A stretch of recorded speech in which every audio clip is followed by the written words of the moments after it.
Hi, in front of me is OPPO Reno4 Z, and today I would like to show you how you can use voice recorder on this device.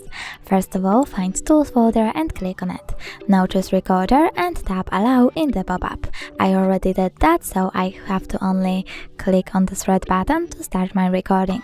If you want to pause it or unpause it, just click on the same one.